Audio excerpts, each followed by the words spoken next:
So this is our mobile application, that is groundwater intelligence application, and we are bytecode learners. We have made this mobile application in which we have connected DWLR data, WRIS data, and CGWB dataset, which is provided on the government website.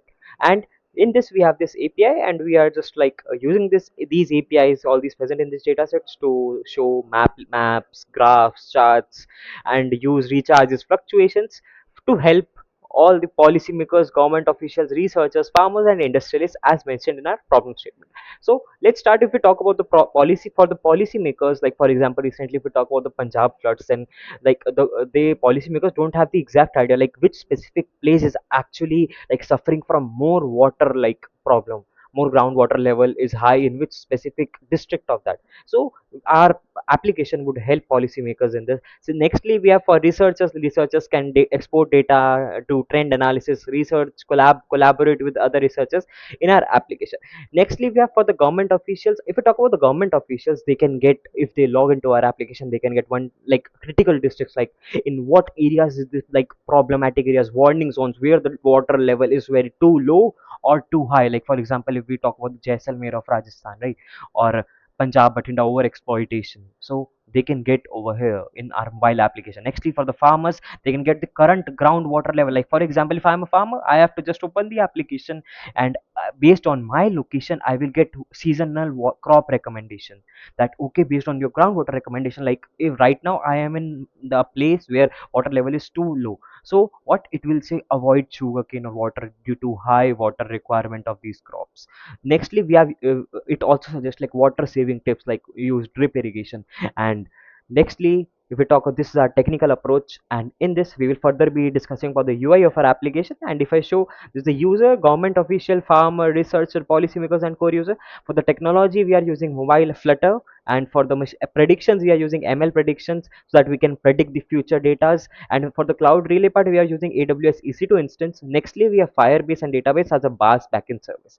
And we have made this multilingual, because so that the local farmers can also like take benefit from this application. Nextly, we have provided dark and light theme modes. State management, like we have managed the state of our whole Flutter application using provider and river pod.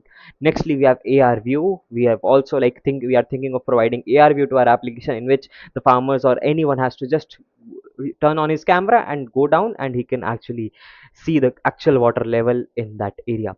And nextly, this is the UI that we'll be further discussing. Now let's move to the mobile application. So this is our mobile application, GWI Smart Water Monitoring System. So these are the different roles: farmer, researcher, policymaker, government official.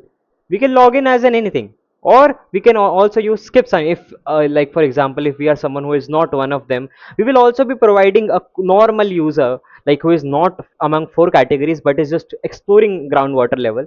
So they can also, let's start with skip sign in. But like if I am not signing in, so this is what we will get: dashboard, water level area, and full features will be available after login. So let's sign in to access further.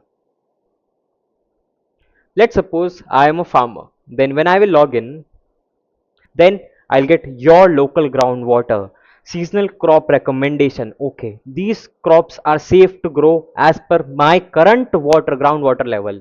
Current groundwater level. Nextly, avoid growing. Like for example, if at my area the water level is very low, then avoid growing rice, sugarcane, because they require much water, right? Nextly, water conservation tips, like drip irrigation, apply mulch around plants to reduce evaporation, and many more. And even voice assistant and language change for farmers. Nextly, now we have like, if we log in as a researcher, then we can download any data, CSV data, like we have to just, this is the data of the last 7 days. But what we will be providing is, if it want, like we will be providing the data for all the, like we will providing a filter, like we can download the data of last 7 days, past 1 month. We have to just enter the date, like okay, just tell me about today's groundwater level.